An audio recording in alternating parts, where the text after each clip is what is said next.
Suara dari pengungsian. Kepedihan adalah langit, gelap dan basah air mata. Kesedihan adalah laut, tempat segala ombang dan harapan pasang surut. Di saat doa-doa diterbangkan, mimpi-mimpi dilayarkan, kami hidup berhimpitan di antara puisi dan slogan-slogan. Kesedihan adalah bumi, menimbun dendam dan kecemasan hingga musim menumbuhkannya kembali menjadi nyala api. Kesedihan adalah kami yang diungsikan puisi, diasingkan bahasa dan kata-kata, hingga kami hanya kuasa menuliskan sisa usia pada nasib waktu yang saling melempar dadu. 2019. Gak ngerti masih lo. Tapi dalam banget ini kumpulan puisi lo tuh, Mbak. Iya. Mbak Nisa. Jadi dari buku Suara dari Pengungsian. Suara dari Pengungsian itu tentang buku tentang apa sih, Saudara? Buku puisi ketiga. Nih, kita nggak opening dulu nih. Kita nggak opening. Tadi openingnya langsung puisi. Iya. Nongkrong lagi. Nggak nongkrong lagi ya. Ya, jadi tadi puisi bagus banget ya. Jadi kita bakal bahas lagi di Suara Warga di channelnya Sekolah Politik dan Komunikasi Indonesia. Ya. Kita kedatangan Mbak Nisa Renggani sebenarnya. Ini sastrawan muda, brilian, dan suka politik juga sebenarnya. Tadi udah diawali sama puisi. Gue tuh pas pertama kali beliau kesini tuh agak ini terenyuh gitu. Iya, kenapa? Masih ada yang mau jadi penyair tadi. Yang lain lu udah pada jadi joget TikTok gitu. Ini masih mau jadi penyair lo ya. Tapi kebetulan gue ini kenal sama Mbak Nisa tuh lama. Dia salah satu orang yang ngajarin gue sastra sebenarnya. Jadi dulu tuh gue suka buku-buku kayak sains sama sosial gitu. Terus diomelin gue sama Mbak Nisa. Kenapa? Bego lo, jangan baca ginian doang. Lo harus baca Pramudia Anantatur. Gitu. Dan terlalu bumi manusia. Habis itu gue bingung, anjir baca sastra kan capek banget kan, butuh waktu semacamnya. Tapi berkat beliau lah, gue kira banyak koleksi buku sastra sih. Sastra gue cuma mentok di Harry Potter. Sebenarnya lebih gua. tepatnya gue kasih list buku-buku sastra yang wajib lu baca sebelum lu lulus. Betul. Dan sebelum lu putus cinta, sebelum menikah, sampai sebelum meninggal ya. Tapi lu kenapa sih akhirnya terjun di dunia sastra gitu, Mbak? Maksud kita mau bahas puisinya dulu apa mau bahas ininya dulu nih? Kayak ini dulu. Coba pakai analisis intrinsik untuk bahas puisi. Kalau menurut lo bahas apa dulu nih kita nih? Ya udah. Ini Yaudah, kita bahas. kata-kata satwa boleh keluar? Boleh. Oh, Boleh. okay. Boleh. Ya udah kita bahas mbaknya dulu. Kakak dulu. Apa tuh? Kenapa lo terjun di dunia sastra? Kenapa terjun di dunia sastra? Oke. Apakah nyari kekayaan? Kayaknya nggak mungkin. Nih joget-joget di TikTok sih. Sebenarnya sih karena pertama lingkungan rumah dan jadi kebetulan aku berada di lingkungan keluarga yang awal aku kenal buku itu dari koleksi buku di rumah ya. Kebetulan mamaku juga dia penulis di masa-masa angkatan kelahiran 60-an. Jadi dia nulis cerpen, kemudian banyak buku-buku yang akhirnya aku tertarik. Aku baca buku Tenggelamnya Kapal Van der Wijk Hamka tuh di kelas 4 SD. Sombong. Jadi dulu nggak tahu ini sebenarnya ngomongin soal bagaimana apa namanya lingkungan sosial politik di masa itu yang disampaikan oleh Hamka gitu ya. Dan banyak ya karya-karya di angkatan Balai Pustaka itu kan dia bercermin dari realitas sosial yang terjadi saat itu. Bagaimana soal kawin paksa itu masih menjadi tema-tema yang cukup mewarnai ya. Jadi aku dulu ya cuma sekedar taunya, oh ini soal patah hati si A dengan si B nggak jadi apa namanya bersama kayak gitu kan. Tapi setelahnya kan akhirnya kita jadi tahu ya ada unsur-unsur sosial, sejarah, politik dalam karya-karya sastra gitu. Jadi gue sih nggak percaya karya sastra itu lahir dari hasil lamunan gitu. Nggak ada yang cuma terus lu nangis di pojokan terus bisa bikin puisi cinta gitu. Kalau karya stensilan ya. Lahirnya dari soalnya zaman gue SMP muncul tuh karya-karya sastra stensilan. Yang cerita-cerita yang aneh-aneh. Aku buka kancing baju. Menonjol gitu. Tapi itu termasuk sastra nggak sih sebenarnya? ya macam-macam ya. Akhirnya sastra juga kan punya dari segi genre sendiri, misalnya ada dari periodisasi dulu ya. Tadi ada soal angkatan-angkatan tuh, dari mulai sastra angkatan Melayu, kemudian Balai Pustaka, Penjaga Baru, kemudian angkatan 45, 66 sampai 80, reformasi, era sastra 2000-an misalnya. Sekarang kita udah masuk ke era sastra milenial digital gitu kan.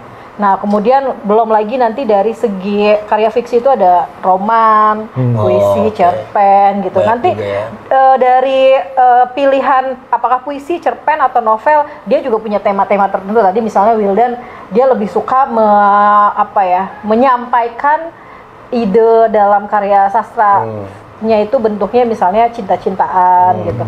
Sekalipun ya itu soal cenderungan tema, soal ini ya. Maksudnya soal sejauh mana lu tertarik menggarap tema yang seperti apa gitu.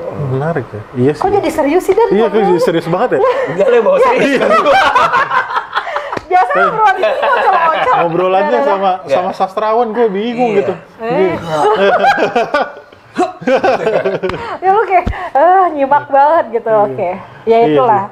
Pada intinya sih si penulis itu dia pasti punya kecenderungan ingin menulis tema apa, dan tema yang dia garap pasti otomatis ya sejauh apa dia bersentuhan dengan persoalan-persoalan di lingkungannya gitu. Nah, berarti kalau di area sastrawan berarti lu adalah sastrawan 2000-an berarti kalangan jatuhnya. Angkatan. Dan jenis karya sastra yang lu buat fokusnya ke puisi berarti? Atau ya, aku nulisnya puisi sama esai. Puisi apa syair? Sama nggak sih? Gue agak sama aja, cuma beda penyebutan. Tapi, syair itu era-era pujangga syair baru. Dan ini hebat loh, tahun 2015 tuh dapat penganugerahan puisi ya Pak ya, di Hari Puisi Nasional. Tahu aja. Ada di Wikipedia-nya.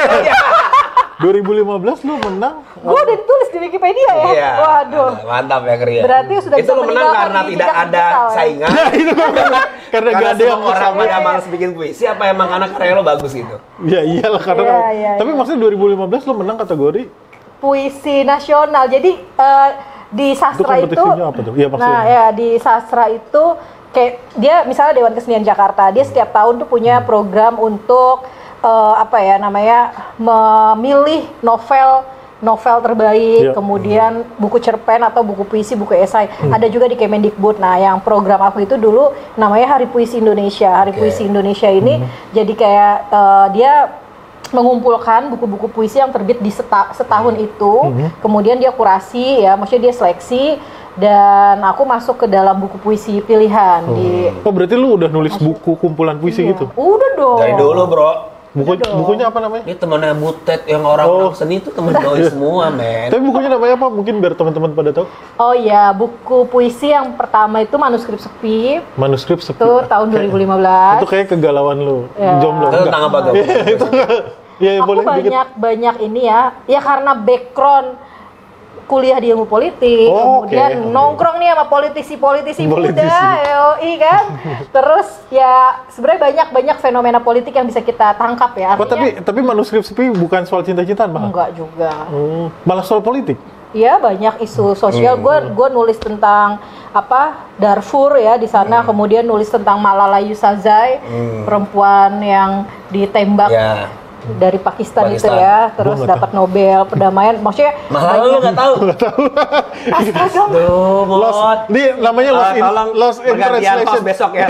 Ini kayak udah nggak berimbang nih, antara saya dengan. Namanya lost in translation kali. Terus selanjutnya, tapi maksudnya dari situ lu menangkap fenomena-fenomena sosial nah, gitu. Nah, itu tadi yang lo tanya ya. Sebenarnya nulis puisi itu harus cinta-cintaan mulu nggak sih? Enggak juga gitu. Karena persoalan kita di kehidupan itu tidak hanya soal jatuh cinta dan patah hati. Ya, bukti ada Wiji Tukur, Rendra, dan semuanya nggak bahas soal cinta. Bagaimana Pak Taufik Ismail menulis puisi Bagaimana Aku Melupakanmu Palestina. Dia melihat memotret ada persoalan Palestina gitu. Ya harus dilupain, soalnya ada lembaga donor. Waduh, jangan menambat gitu. Jadi kalau mau amal hati-hati maksudnya, lanjut. Tapi artinya sastra bagi saya pribadi gitu, itu sebagai medium untuk kita tentu saja menyampaikan gagasan ya, dan juga sebagai ruang untuk mengkritik ya sebagai ruang kritik sosial lah. Jadi nggak melulu harus ngomongin hal personal sih sebenarnya. Jadi 2015 itu yang menang akhirnya dalam kompetisi Hari Puisi Nasional. Anugerah Buku Hari Puisi Indonesia. Keren Terus 2019 itu obituari puisi. Berarti udah lebih dari satu nih? Suara dari Pengungsian 3 buat 3. Mantap. Ya cukup produktif lah. Terus gua terakhir baca. Dia nggak baca Wikipedia. Iya, Enggak, bukan masalah nggak baca Wikipedia. Nggak prepare Anda wawancara ini. Kan itu tidak prepare. Kan biar Tapi bagus jadi alami. Iya, jadi alami. Oke. Tapi maksudnya tapi ada yang baca, Mbak. Ada yang beli ya. Ya udah tahu tuh. Makanya aku bacain sendiri aja tadi. Gua baca karena Dipaksa sama juara. Dipaksa senioritas kali itu. Ya tapi ya. Enggak, tapi minat. Ya minat. Gue mau tahu itu sih. Itu gimana? Itu berarti dalam bentuk buku yang dijual kan?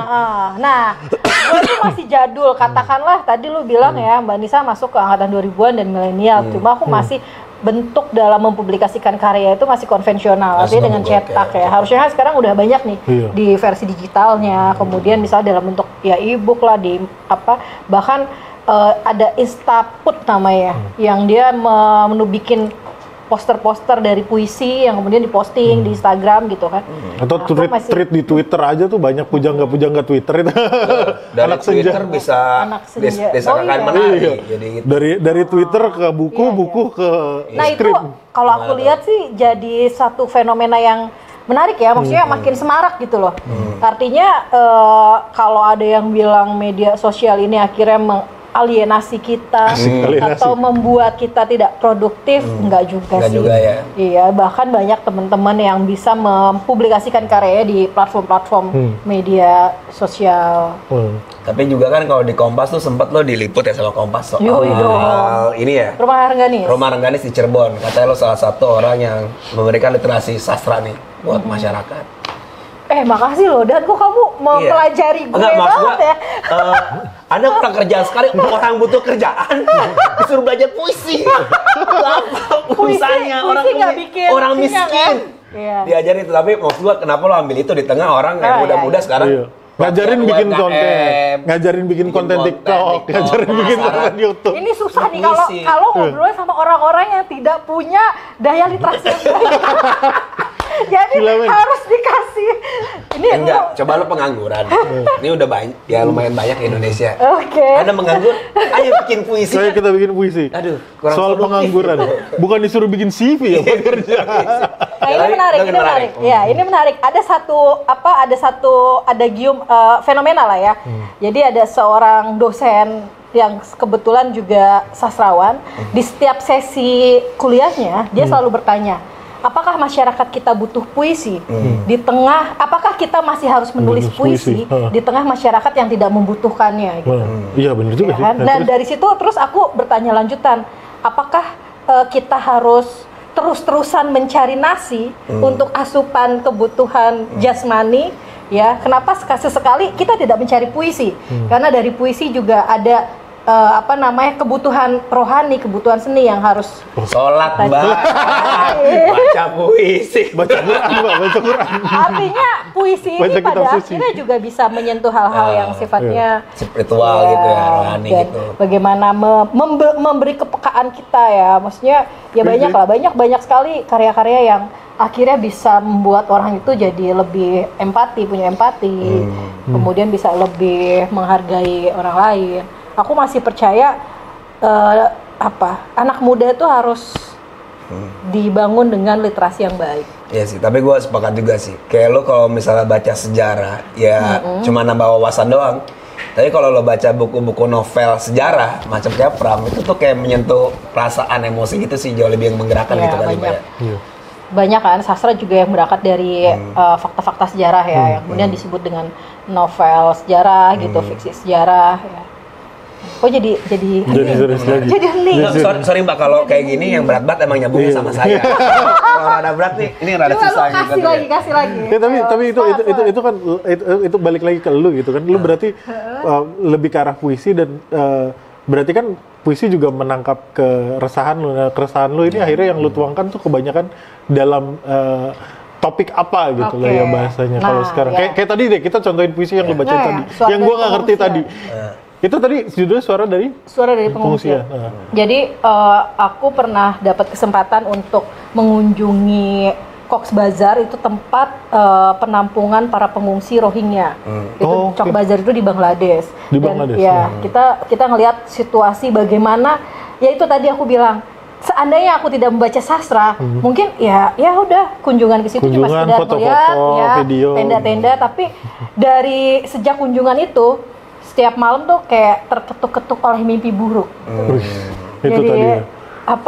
kayak ada satu beban moral ya yang ini harus disuarakan gitu. Bagaimana nasib para pengungsi, bagaimana dan di situ juga di buku itu memang khusus membahas tentang korban pengungsi itu kan dia baik dari isu konflik ya, dari persoalan lingkungan, perang gitu kan, dan banyak mencari suaka, salah satunya juga beberapa juga di Indonesia pada akhirnya kan terlantar. Maksudnya aku coba menyenggol sedikit lah bagaimana komitmen negara ya untuk melihat isu pengungsian.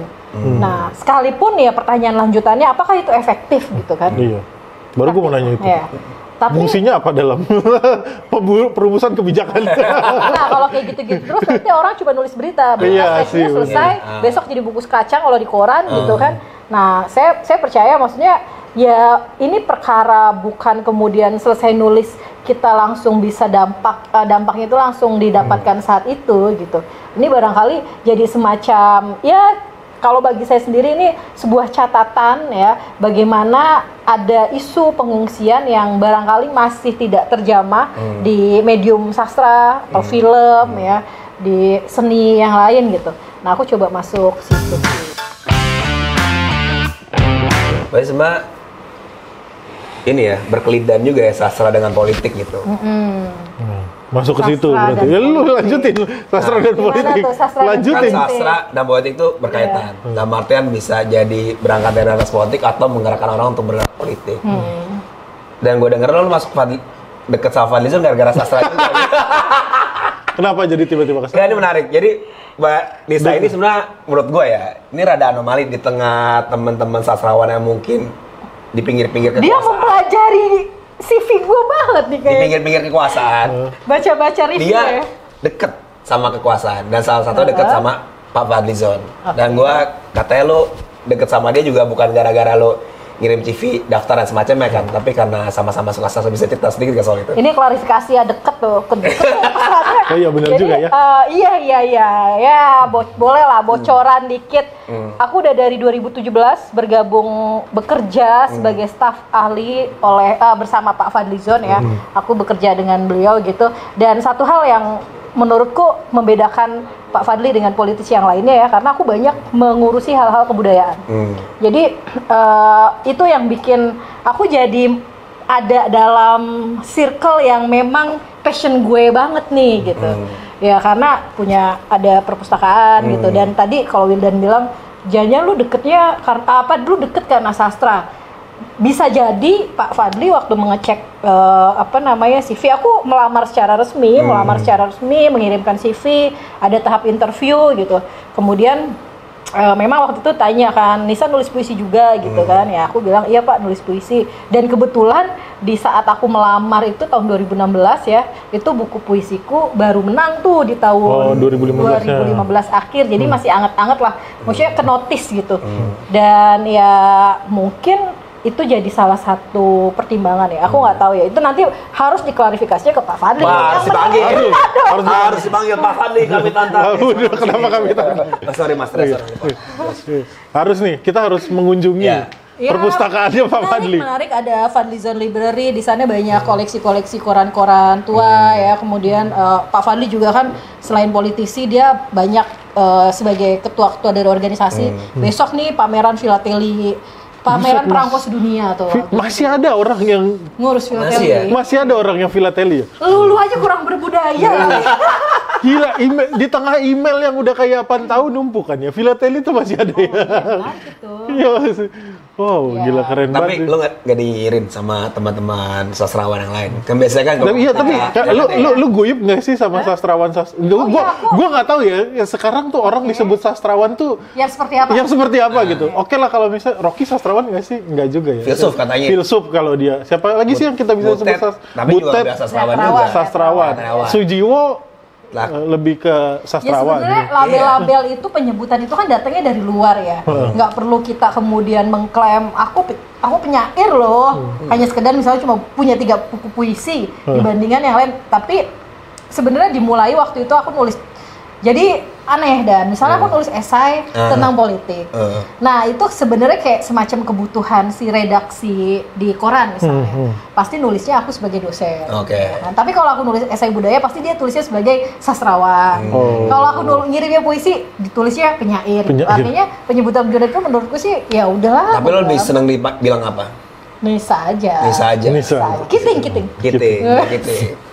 Pasti kalau yang manggil gua Kiting itu teman-teman lama tuh, teman-teman akrab. Tapi kurang rebel gitu. Kurang Bentukannya rebel. buat jadi seorang sastrawan. Oh, nggak perlu. Nggak perlu ya sebenarnya itu. Dulu justru bukan dihina-hina ya, maksudnya kalau cuma sekedar lu rambut gondrong nongkrong di taman, di alun-alun gitu, ya yang lewat orang gila juga banyak yang begitu. Yang penting karyanya, men. Iya bener sih, yang penting karyanya emang.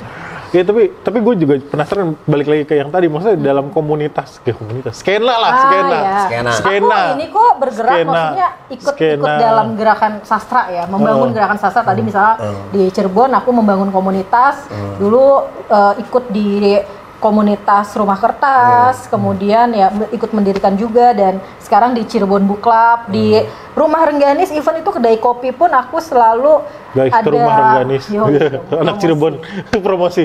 Rumah Rengganis. udah Kopinya enak, bukunya nikmat.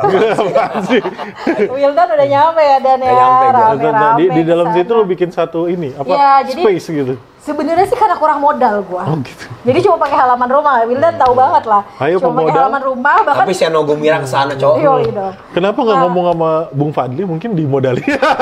Pak, Bikinnya di SCBD. Bikinnya di sini Rumah Rengganis versi Lanjut, sini lanjut, gitu. lanjut. Lanjut. ya maksudnya aku nggak melulu menjadikan itu sebagai profit oriented Oke. gitu. Maksudnya berangkatnya tuh dari hal yang sederhana, karena aku bergiat di komunitas dan waktu itu pernah mengalami masa kecelakaan yang membuat saya dan suami harus di rumah terus. Teman-teman datang, akhirnya diskusi dipindahkan ke halaman rumah kami gitu. Terus ada yang nyeletuk, kira bikin kedai kopi di sini aja daripada kita GoFood terus gitu kan. Akhirnya bikin kecil-kecilan, dan alhamdulillah ini udah 3 tahun berjalan. Sudah menghadirkan beberapa teman-teman penulis ya, dan teman-teman pegiat film, pertunjukan teater, dan kami juga punya program workshop menulis untuk teman-teman anak muda. Artinya sekecil apapun gitu, ketika lo membuat itu based on community tuh jatuhnya jadi enak. Iya. Keren. Dan semuanya gratis. Kita belum. Tapi kopinya bayar kan? Tapi kopinya. Jajan kopi ya. Tapi gue yakin kan kalau orang sastra tuh punya kayak teladan atau enggak yang influence karya lo. Yo. Banyak nih kayak yang luar negeri, entah Rusia, Cina atau Indonesia, lo Iya. sebenarnya lebih suka mana gitu? Iya.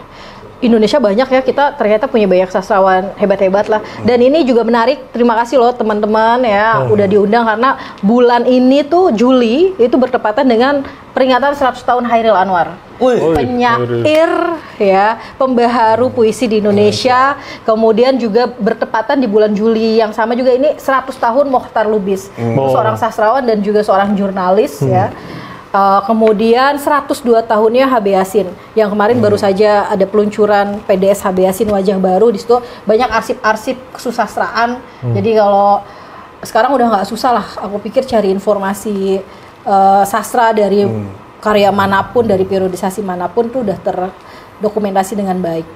Nah, influencer ya tadi aku tuh bertemu dengan karya-karya di angkatan Balai Pustaka, dari mulai kayak karyanya Salah Asuhan, Tenggelamnya Kapal Van der Wijk, Siti Nurbaya, Azab dan Sengsara tuh, karena ya udah ada di rumah. Terus W.S. Rendra tentu saja ya, karya Pak Taufik Ismail cukup lengkap karena masuk dalam koleksi buku bacaan di rumah waktu itu, dan alhamdulillah dulu hanya bisa membaca karya-karyanya, sekarang bisa ngopi bareng sama Pak Taufik, dan maksudnya mencuri spirit ya bagaimana sampai di usia ke-87 tahunnya Pak Taufik masih berkarya gitu.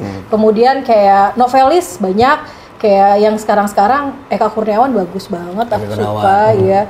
Terus Seno juga karyanya Seno pasti aku Gumira. baca, Seno Gumiraj Dharma, karena dimulai waktu itu kan aku juga pernah belajar jadi jurnalis-jurnalisan lah ya.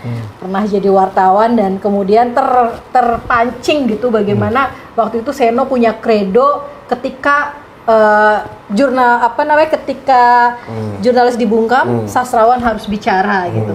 Bahkan misalnya beberapa karya-karya jurnalistiknya Seno waktu itu terkena sensor dan akhirnya dibukukan dalam trilogi Insiden. Artinya aku percaya ya sastra itu adalah pantulan dari realitas zaman yang ditemui oleh si penulis kan. Jadi tidak ada semata-mata dia hanya karya imajinatif atau rekayasa gitu. Karena beberapa cerpen yang ditulis Seno, kemudian ada Mbak Linda Kristanti, ada N. Hadini tentu saja ya, bagaimana konsentrasi menulis perempuan gitu. Kalau dari luar aku suka karya-karya dari Amerika Latin kayak Gabriel Garcia Marquez, 100 Years Solitude masih favorit lah bisa dikatakan Dostoyevsky, gitu gue paling ya, demen tuh. Dostoyevsky. Gua ngangguk-ngangguk aja, kagak ada yang gua kenal. Kagak ada yang gua kenal dari tadi. Oh iya. George Orwell. Iya. Bodoh, gak ada yang gak kenal. Ada J.K. Rowling. J.K. Rowling. Kesini-sini yang baru-baru kayak yang Jepang itu siapa? Haruki Murakami. Haruki Murakami. 2 tahun Murakami. Soalnya namanya dia sama dengan nama Kazuo Ishiguro. Gitu-gitu. Gue juga suka sastra Jepang sih. juga. Terus aku suka karya-karya Amerika Serikat juga, kayak si siapa itu yang Man and Miss itu apa? Miss. Ya udahlah, pokoknya dia lah. Aku lupa sih. Ya, tapi gue menarik dari nama banyak yang lo sebutin, minim sekali ya nama perempuan di situ. Yang lo sebutin, gue agak sedikit mau tergelitik di situ karena nih sastra, kita ngomongnya kalau sastrawan mungkin banyak ya penulis itu, penyair perempuan yang akhirnya cukup berpengaruh di Indonesia saat ini. Berpengaruh. Kan gadis. Yang kita tahu sama ya. Yang populer tuh. Yang biasa kemungkinan orang yang nggak ngerti sastra tahu. Ya, kalau nggak Dewi Lestari. Oh enggak, bukan maksud Ceweknya. Sama si Ayu Tami. Dewi Lestari. N. Hadini pun nggak banyak yang tahu. Sebenarnya sekarang, dan ada kecenderungan penulis perempuan juga menyuarakan persoalan perempuan ya. Yang itu kalau dalam kajian teks sastra tuh ada teks-teks yang sifatnya itu maskulinitas gitu. Nah itu. Jadi bagaimana perempuan selalu digambarkan oleh pengarang laki-laki dalam imajinasinya. Sebagai objek terus. Yang kemudian yang lemah, yang itu maksudnya dia melanggengkan patriarkal di situ ya. Dan kemudian itu didobrak lah sebenarnya di angkatan 2000-an dengan beberapa penulis perempuan saat itu yang banyak menyuarakan isu-isu perempuan, bahkan hal-hal yang sifatnya lebih privat gitu. Karena kalau katanya Simone de Beauvoir kan, personalis politikal gitu. Jadi sebenarnya ya kembali lagi, bahkan urusan hal yang privat pun itu bisa menjadi urusan yang politis gitu kan. Ya banyak sih, artinya ya lu ini dong Hasanah. Iya sih, gua aja kurang tahu soal Simone de Beauvoir itu pacara Sartre. FEY. Kemarin misalnya itu menjadi kabar yang menggembirakan ya, pemenang Nobel Sastra kemarin perempuan juga, Kislak tuh. Kemudian di Indonesia ya aku suka Mbak Linda Kristanti, kalau penyair ada Mbak Dorothea Rosa Harlian. Terus yang baru-baru yang perempuan-perempuan yang sekarang banyak lah, berapa nama. Dan ini menarik nih, ada teks yang kemudian dipanggungkan. Itu Mbak Happy Salma tuh lagi punya program kayak kemarin misalnya bareng Reza Radian. Masih zaman nggak sih musikalisasi puisi itu masih zaman nggak sih? Masih. Lu kadang-kadang kalau yang bagus tuh sekarang Ari Reda. Ari Reda bener ya. Udah meninggal saya. Ya maksudnya itu ya bagus dia itu. Terus lanjut. ya sekali-kali lo jangan di pusat terus dong. Iya. Atau ke daerah-daerah, ketemu komunitas-komunitas seni, sastra, literasi, ya kan. Tidak punya budaya. Saya nggak berbudaya. Fenomena book club lagi seru tuh lagi. Iya, makanya itu yang gue lihat juga kan, beberapa temen gue tiba-tiba join book club, ngapain dia? Iya, tapi menarik sih. Udah mulai tumbuh ya. Tapi pertanyaan Dana biasanya gini, Mbak. Pertanyaan gue, lalu tanya. Bisa sejahtera gak sih? Jadi sastrawan tuh. Ya tapi ya itu bukan cost and benefit. Ya benefit yang akhirnya lo dapatkan ketika lo membuat satu karya sastra sih ya bahasanya. Iya, lo Apa yang lo tahu rasakan? itu karyanya Harry Potter bisa bikin penulisnya kaya. Iya. Ya bisa. Tapi kan itu penulis populer, biasanya kayak Populer, oke. fiksi dan Tapi segala macam. apakah Bukan. menulis itu tujuannya untuk menjadi kaya? Ya, Oh. ya kembali lagi. Kalau aku sih gini, ini kalau mau jawaban serius aku bercanda. Serius dulu. Mbak. Serius. Serius baru dulu baru.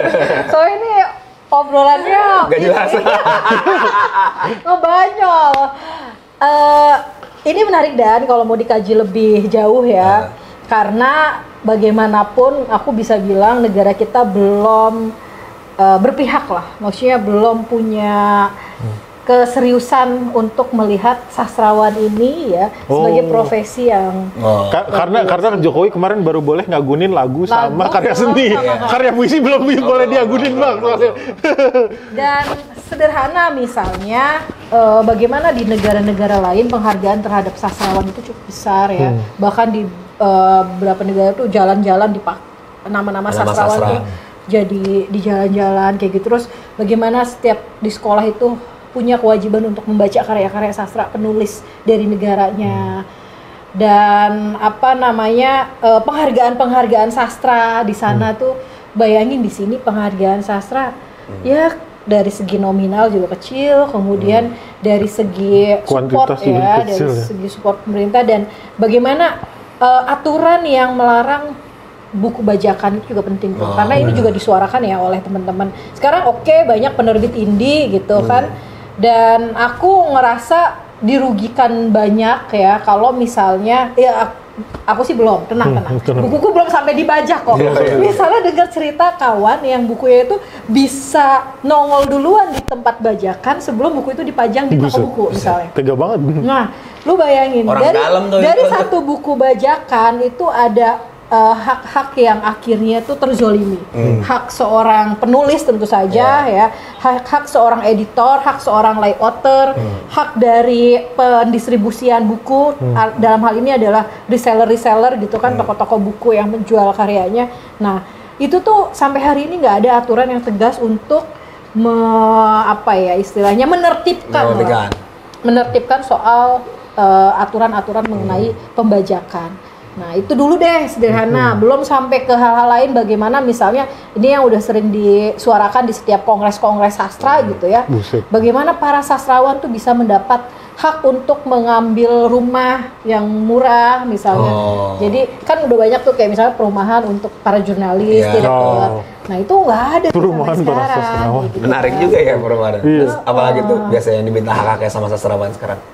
Ya terutama soal ini ya, kegiatan perliterasian. Bagaimana misalnya lebih banyak kegiatan-kegiatan ini diinisiasi oleh komunitas yang swadaya, patungan APBD. Kalau kami itu biasa menyebutnya APBD. Apa tuh? Anggaran patungan bersama. Dong gitu kan. Jadi Dong. apa namanya, bahkan untuk mengalokasikan saya nggak tahu kalau di kota besar, mudah-mudahan di Jakarta kita bisa lihat ya bagaimana sudah banyak lah program-program literasi dan kesusastraan bisa disupport pemerintah, tapi di daerah-daerah itu masih kurang banget sih. Saya menyuarakan di Cirebon. Nih Pak Wali Kota, Bu Wali Kota ya kan. Mungkin nanti di Citayam Fashion Week bisa ada juga pembacaan puisi. Seru banget, boleh Mbak lu main ke sana terus lu sambil baca puisi. Iya menarik. Iya menarik. Barangkali bisa menambah ini ya, ekonomi kreatif. Iya ya. betul, Ekonomi masuk kreatif. TikTok viral kan gitu. Bukunya jadi abis gitu sih. Ya gitulah. Jadi kita tuh kayak ini ya, kayak nyari-nyari ya tadi, kalau misalnya satu-satunya ruang untuk kita menghasilkan apa istilahnya, menghasilkan uang ya di jalur sastra, wah ngos-ngosan juga sih. Agak lumayan, lu bayangin udah pusing nulis, nanti pusing juga gimana caranya Nerbitin. nerbitin. Dengan menerbitkan tuh paling tidak lu harus punya anggaran berapa, setelah diterbitkan Jualnya. seret lagi dijualnya karena ketemu Wildan tiba-tiba Mbak temen ini gratis lah. Emang kurang ajar dia emang kadang-kadang. Belum lagi ntar Temen ini gratis dong. kalau terlalu vokal nanti di bredel. Masih ada nggak tuh yang di bredel? Sastra, iya tapi sastra sekarang masih ada yang di bredel. Kalau dulu kan zamannya Itu terakhir yang tadi itu diisi. Tukul tuh puisinya Wiji Iya, Tukul kalau itu selalu sekarang enggak. selalu menjadi apa namanya suara di aksi-aksi demonstrasi ya. Ya kalau sekarang sih jauh lebih bebas ya, artinya pasca reformasi tema juga lebih beragam dan ruang juga lebih terbuka gitu. menarik. Oke sih. Mungkin ini pertanyaan terakhir gua kali ya. Pesan lu buat Pesan gue. pesan lu buat nih anak-anak yang lagi nonton, yang lagi main TikTok dan udah nggak pernah. Karena gue inget sih, gue waktu terakhir gue berpuisi kayak so-so jadi pujangga itu SMP kali ya, itu tahun 2000-an Iya, zaman udah awal. tolak sama cewek lah terus. Iya, iyalah pasti kan puisinya kayak gitu kan. Ini juga nih Zaman masalahnya. ditolak Seolah-olah terus puisi itu hanya untuk Ya, apalagi? gombal gitu kan. refleksi kehidupan gua saat itu kan percintaan. Oke. Kan belum mikirin masalah sosial dan yang lain kan. siap. Refleksinya kan belum ke sana masalahnya. Itu nah, maksud gua buat akhirnya gimana sih akhirnya membawa atau senggangannya memantik mereka biar bisa bersastra lagi gitu. Kayaknya ada Ya, ya. lu punya ini nggak sih, apa kita butuh joget-joget juga sambil bermusikalisasi puisi gitu kan di TikTok gitu misalnya, atau dari lu? Sederhana sih kalau misalnya untuk mengkampen sastra ya pastilah dari orang terdekat dulu lah. Wildan misalnya udah terpengaruh gara-gara cuma gua bully kan. Ya Dan dari semua buku nih nggak ada satupun karya sastra lu nggak berbudaya sekali hidup gitu kan. Nah tapi kalau aku selalu bilang ya di momen ini gitu, kita tuh nggak bisa cuma baca berita politik gitu kan. Dan ya 5W 1H selesai gitu kan. Sekalipun sekarang ada pengembangan jurnalisme sastrawi itu dari teman-teman di Pantau itu menarik juga sebenarnya, bagaimana isu hari ini tuh bisa terus dibikin feature yang asik gitu kan. Tapi aku tadi kalau Wildan misalnya pengalaman membacanya itu ternyata lebih asik mengetahui sejarah atau perpolitikan di Indonesia berangkat dari karya sastra gitu. Nah, jadi aku masih merasa karya sastra menjadi medium yang penting ya untuk bisa kita juga mengetahui kondisi zaman hari ini. Bahkan misalnya aku baca karya sastra angkatan 1920-an tuh angkatan balik kita, dia punya kecenderungan tema yang sama. Nah, jadi kalau buat anak muda kita mulai dulu sebenarnya asik loh baca buku sastra gitu. Dan ngalir gitu kan, maksudnya nggak yang teoritis gitu, tapi kita dapat value di sana. Terus kalau misalnya dari teman-teman komunitas digerakkan ya, itu ya dimulai dari klub-klub buku tuh mulai mengenal tokoh-tokoh sastra yang kita punya. Kemudian kalau di lingkungan keluarga sih, ini buat Wildan nih, mulailah di rak-rak bukunya itu ada buku-buku. Udah lengkap gua. Karena itu efek langsung ke gue gitu. Bayangkan misalnya di koleksi buku di rumahku tuh nggak ada buku-buku sastra, mungkin aku nggak Iya sih, seterpengaruh itu ya. buku di rumah gua kartun doyok. Karya sastra yang ada itu. Gareng gitu, doyok, gareng dulu, Petruk gitu-gitu juga dulu ada. Rada jadul juga ya komiknya. Iya sih. Belum mampu beli komik yang itu soalnya yang temporer. Ya kalau gua sendiri sih menarik ya, karena gue jujur aja emang pertama kali gue dikenalin sastra sama Bani Sarengganis, dan akhirnya gue banyak menggeluti dunia sastra dengan Dan cukup bacaannya serius. dia makin oke. Dan dulu punya program apa? Dan Rabuku ya? Ya, Rabu berburu buku. Rabu berburu buku. Rabu berburu buku. Iya. Dan emang kalau dilihat tuh malah letupan gerakan di dunia tuh malah sering kali malah lewat sastra sebenarnya, ketimbang science maupun kajian-kajian macam Das Kapita, Etnografsi dan semacamnya itu satu. Dan itu terbukti juga di Indonesia kan, sastra tuh lebih jauh menggerakkan. Terus yang kedua gue juga lihat memang penyajian data-data itu kadang juga nggak menarik juga buat masyarakat gitu.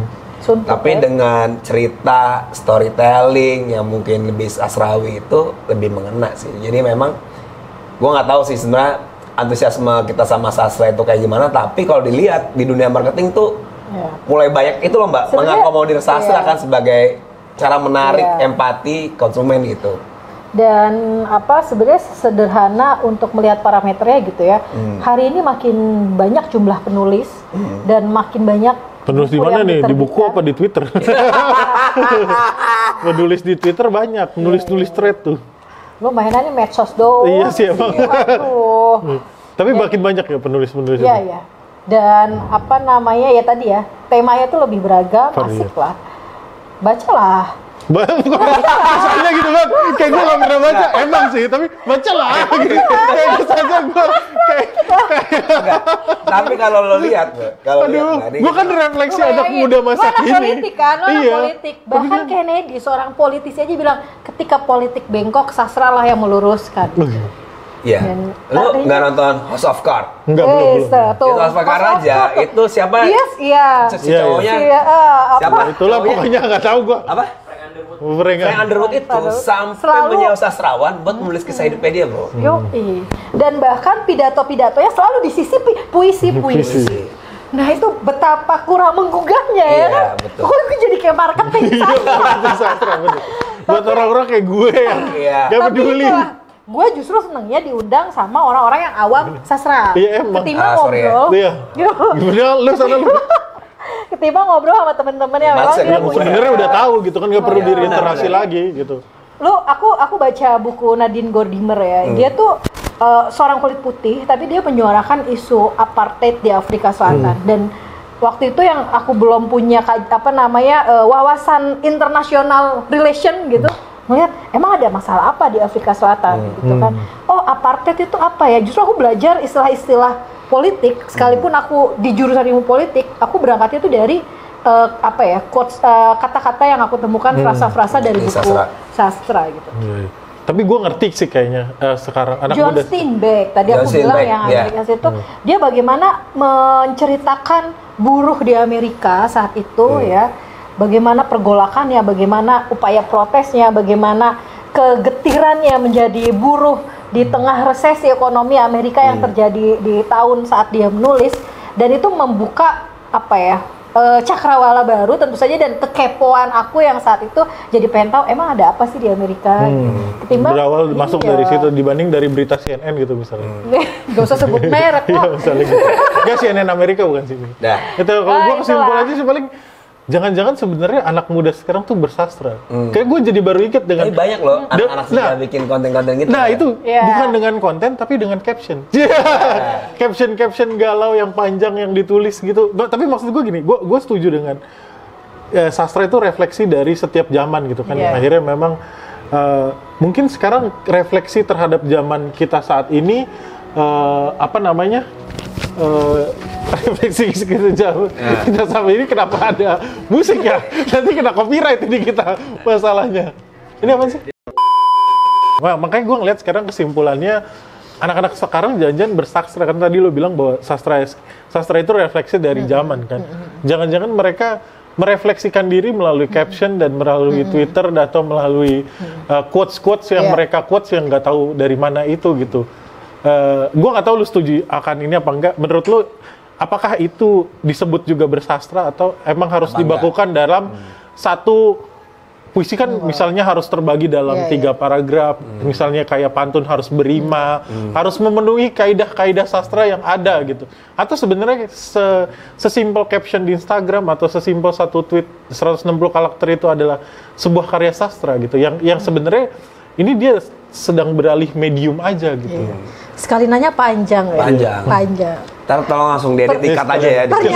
Pernyataan sekaligus pertanyaan. Iya, kalau aku sih menganggap hari ini memang eranya mediumnya berubah ke sastra digital, platformnya berubah ya. Bahkan anak-anak muda hari ini, Gen Z gitu, aku banyak bertemu dengan teman-teman Gen Z di komunitas. Mereka itu biasa menulis di Wattpad, Storycal. Jadi ada platform-platform yang untuk mereka menulis cerita. Sekarang udah kayaknya udah merasa nggak keren, prestisnya beda. Prestisnya tuh beda saat dulu tuh aku ngejar puisiku harus masuk media mainstream, ya kan? Harus masuk terbit di Kompas. Harus terbit di Kompas, harus terbit di media Indonesia, harus terbit di Tempo, di majalah Sastra Horizon. Itu udah jadi satu capaian gitu loh. Nah kalau sekarang sekarang tuh dengan banyaknya platform media untuk menulis mereka sebenarnya tidak terbebani lagi untuk mengejar hal-hal yang sifatnya tuh kadang ya melelahkan gitu loh, dan jadi lebih enjoy aja buat nulis. Dan tadi kalau lu bilang bentuk puisi pun sekarang udah nabrak banyak aturan banget, udah nggak ada pakem lah. Udah nggak ada pakem. Aku sih malah suka ya, malah ngerasa postingan-postingan di tweet atau bahkan Instastory mereka ngebikin meme dengan kutipan-kutipan yang puitis gitu. Itu kalau misalnya dikumpulin dijadiin buku gitu bagus juga. Nah, gitu. itu berarti tinggal akhirnya bagaimana akhirnya mencoba mengelaborasi jadi satu karya sastra yang sebenarnya gitu. Dah panjang banget. Sebelum kita tutup. Oke, Ngapain lumayan baca puisi capek lagi, ya, anjir? ngos-ngosan. Apaan? Apa? Gue nggak tahu. 5 tokoh sastra. Bodo amat, gue nggak tahu. Bukan, Nggak tolong tahu, bantu udah. kita. Tutup aja. 5 tokoh sastra. Tutup aja. Satu. Siapa sastra apaan nih? Udah. Sastra apapun satu. Kita tes, Bang. Ya, gue nggak mau, gue nggak tahu. Masa sih? Wah, Ya siapa? Gue coba tahu Rendra. Rendra satu. Oke, Ya. Terus siapa boleh lagi? lah. Pram. Udah. Pram, terus. Siapa lagi ya? Di Indonesia ya maksudnya? Ya di luar juga nggak apa-apa. Ya J.K. Rowling kan. oke. J.R. Tolkien tuh yang bikin Lord of the Ring gitu kan. Siapa lagi? Siapa sih? Ya itu yang itu siapa sih yang Dunia Sofi itu karya sastra bukan Ayu sih? Ting Ting. Dia Jason dunia, Gardner. Dunia Sofi itu karya sastra Iya. bukan sih? Iya. Yang karya sastra filsafat ya. Oh, akhirnya Jadi di konten ini Dana sudah ada literasi. ini budayanya. PR banget nih PR sebenarnya. Ini otokritik juga buat teman-teman pegiat sastra gitu. Jangan melulu mengampanyekan atau campaign atau bikin workshop sastra itu ke orang-orang yang suka Udah sastra. ngerti sastra. Udah ngerti sastra. Percuma. Percuma. Jadi ya ini PR lah ya. Oke. Ini jadi sebuah barometer. Barometer. Duta tidak melek literasi. Duta literasi dong harusnya gua kan biasanya Oh, nggak iya, kayak iya, gitu benar. harusnya jadi. Duta literasi yang nggak- sastra. Paling nggak Pancasila jadi duta Pancasila gitu. Duta literasi sastra. Duta literasi. Tolong diundang Pak Butet dan semacamnya undang dia sebagai duta literasi. Oke. Tapi thank you banget Thank you nih banget ya, dan Bang. orang-orang di Suara Udah panjang Warga. banget. Iya. Subscribe channel apa, Cok? Sekolah Politik dan Komunikasi Indonesia. Dan jangan lupa follow IG-nya Mbak Nisa Rengganis di Nis Rengganis dan Rumah Rengganis dan Cirebon Book Club. Oke. mantap. Banyak, Pak. Semoga Thank you, Warga seru-seru. bisa jadi tempat bernaung buat warga setempat Yo. berdiskusi. Soal sastra. Bye. Bye-bye. Mana sih masternya? Bye-bye, Mas. Ternyata gua sama. Banyak banget nih kami.